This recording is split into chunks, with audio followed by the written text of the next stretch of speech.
10. septembrī Daugavpils Universitātē tika prezentēta Nacionāla attīstības plāna sākotnējā redakcija. To izstrādā un prezentē pārresoru koordinācijas centrs. Pēc prezentācijas notika plāna apspriešana. Diskusijā piedalījās arī Vides aizsardzības reģionālās attīstības ministrs Edmunds Sprūčs. Izstrādāto plānu apsprieda dažādu struktūru, sabiedrisko organizāciju, pašvaldību pārstāvi. Ar prezentāciju iepazinās arī Daugavpils domas priekšsēdētāja Žanna Kulakova. Kas tieši Daugavpilī ir svarīgākie punkti, kas jāiekļauj plānā? Mums ļoti svarīgi, lai plānā būtu iekļauta uzņēmējdarbības attīstība, jo tas ir viens no mūsu Daugavpils attīstības prioritātam, jo mēs sapratam, ka mūsu pilsētas ekonomika, kā arī Latgales un valsti kopumā, viņa atkarīga no tā, kā attīstās mūsu uzņēmēji. Un pats galvenais tas ir jaunu darbu vietu veidošana, jo uz šodienu vajag pateikt, ka mūsu Latgalē, laikam, ir visaugstākais bezdarba līmenis. Tas ir 20,5%, un tas, laikam, nav tik labi radītāji. Un otrais, ko mēs arī lūdzam un gribam, lai tas būtu iekļauts attīstības plānā, tas pilsētvides attīstība, jo mēs sapratam, lai attīstītu uzņēmējdarbību, gan arī tādu otru svarīgu mūsu attīstības virzieni kā turismu, jābūt sakārtotai infrastruktūrai. Pašvaldības speciālisti ir izstrādājuši savu redzējumu un priekšlikumus, ko Daugavpils bija iesniegusi plāna izstrādātājiem. Ceram, ka mūsu priekšlikumi būs ņemti vērā, un šodienas pasākums viņš parāda to, ka iet pagaidām vēl diskusijas un varbūt Nacionālā attīstības plāna vēl korekcijas, un ceram uz to, ka plāns būs atbilstoši mūsu Latvijas nākotnē. Līdz 21. septembrim valstī notiek Nacionāla attīstības plāna sākotnējās redakcijas sabiedriskā apspriešana. Oktobra vidū to plāno skatīt valdībā, bet diskusijas parlamentā notiks gada beigās. Turpinās tramvaju līnijas renovācija Daugavpils pilsētā. Katru nedēļu pulcējas projekta darba grupa, lai apspriestu veicamos apjomus. Renovācija ieplānota 18. novembra ielā no Vienības ielas līdz Valkas ielai. Pirmā posma, kurš ir noteikts no Vienības ielas līdz Viestura ielai, tagad sākas reāli konkrēti darbi, jau noņemtas liedas, gulšņi, saka jau veikt nākošu posmu, kas saistīts ar ūdensvada caurules pretkorozijas izolāciju. Turpinās arī darbi, lai sagatavotu otru posmu, kurš noteikts no Ventspils ielas līdz Tukuma ielai. Šajā posmā uz šodienu sākās sagatavošanas darbi. Sakarā ar renovāciju izmaiņas arī tramvaju kustības organizēšanā. Protams, kustības organizēšanā mēs jau pievēršam uzmanību mūsu pasažieriem, pilsētas iedzīvotājiem, viesiem, ka, protams, sarežģīts jautājums, īpaši pirmā posma, kur mums vajadzēja uzstādīt luksaforu, un tur strādā 2 luksafori uzreiz. Tas ir stacionārais luksafors krustojumā Viestura iela un 18. novembra iela, un aiz viņa jau uzstādīts luksafors speciāli tramvajam, kurš nodrošina nepārtrauktu kustību posmu no Vienības ielas līdz Viestura ielai. Mēģinājām dažādas iespējas, un galu galā es uzskatu, ka atradām tādu variantu, ka šodien šī kustība ir organizēta optimāli pēc iespējas, un tagad liels problēmas ar tiem nokāvēšanām vai kas attiecas uz lieliem patraukumiem, tādas situācijas nav. Plānos, ka tramvaju līnijas renovācija šajā posmā beigsies līdz gada beigām. Šogad plānojas darbi 2 posmus. Tas no Vienības ielas līdz Viesturas ielai un no Ventspils ielas līdz Tukuma ielai. Un uzdots tāds uzdevums firmai Binders, lai šos posmus viņi pabeidz šogad. Otrajā Daugavpils starptautiskajā investīciju forumā, kas notiks 20. un 21. septembrī, piedalīsies biznesa inkubators Ideju viesnīca. Biznesa inkubators Ideju viesnīca tas ir atbalsts uzņēmumi, kuri nav vecāki par 2 gadiem. Esot biznesa inkubatorā, jūs varat saņemt atlaidi līdz 85% tādiem pakalpojumiem kā grāmatvedības, jurista pakalpojumi, telpu nomas un citi uzņēmējdarbības nepieciešami pakalpojumi. Šeit var arī reģistrēt firmas juridisko adresi, izmantot ofisa telpas, kur ir interneta pieslēgums, skaners, faks, telefons.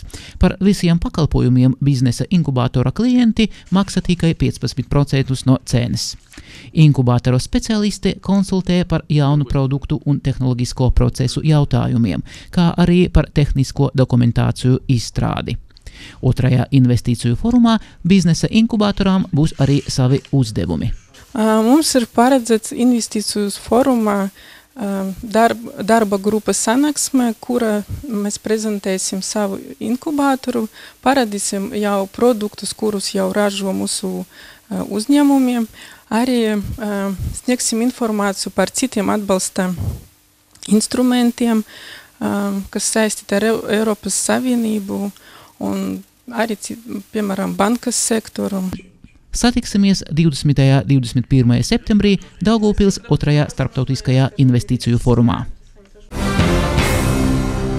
8. un 9. septembrī Daugavpils cietoksnī notika Eiropas kultūras mantojuma dienas. Šodien Eiropas kultūras mantojuma dienu ietvaros, kura tēma ir Baltijas jūra un iekšējie ūdeņi, bet tā, ka mums nav jūras, mums tikai ir ūdeņi, un mēs te atrodamies tieši Cietokšņa vecajā parkā, jeb komendanta dārzā, tika uzstādīta 1912. gadā strūklaka, kas darbojās, ja, tāpēc tas ļoti cieši saistīts ar ūdens tēmu, un mēs nolēmām tādu, ne pilnīgi atjaunot strūklaku, ja, bet kaut vai mulāžas veidā izveidot tādu instalāciju, kādā veidā strūklaka varētu darboties. Pie kam Daugavpils pilsētas pašvaldība ir pieņēmusi lēmumu pārņemt parku no Finanšu ministrijas savā īpašumā, tāpēc būtu ļoti interesants arī visiem iedzīvotājiem, gan pilsētniekiem, gan arī apmeklētājiem, turistiem, redzēt šo parku skaistu, sakārtotu un lai arī strūklaka darbotos. Tāpēc tas tāds mūsu neliels varbūt šovs šajā gadījumā parkā, kas saistīts ar ūdens tēmu un ar tieši veco strūklaku. Tā kā Cietokšņi apmeklē arī bērni, ģimenes, ja, lai būtu visiem interesantāk, arī ir piepūšamās atrakcijas blakus izveidotas, un tāpēc bērni bezmaksas var izmantot, ar riteņiem pabraukāties un arī paspēlēties uz piepūšamajām atrakcijām. Es domāju, tas ļoti interesants un visiem patīk.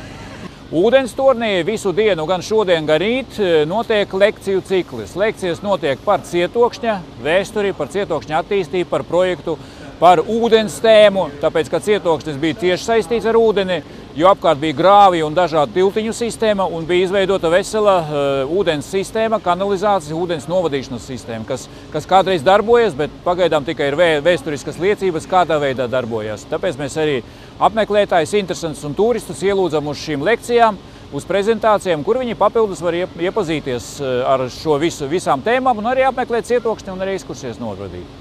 Eiropas kultūras mantojuma dienu laikā cilvēkiem bija iespēja iepazīt ne tikai pašu Cietoksni, bet arī pārliecināties par lielajiem rekonstrukcijas darbiem Cietokšņa teritorijā. Klāt atkal ir rudens. Septembris dabā ir izcils mākslinieks, un nevelti septembris Daugavpilī ir mākslas zīmē. Šajā skaistajā gada laikā Daugavpilī dzimis izcilais mākslinieks Marks Rotko, tāpēc jau 8 gadus septembra vidū rīkojam starptautisko mākslas plenēru Marks Rotko.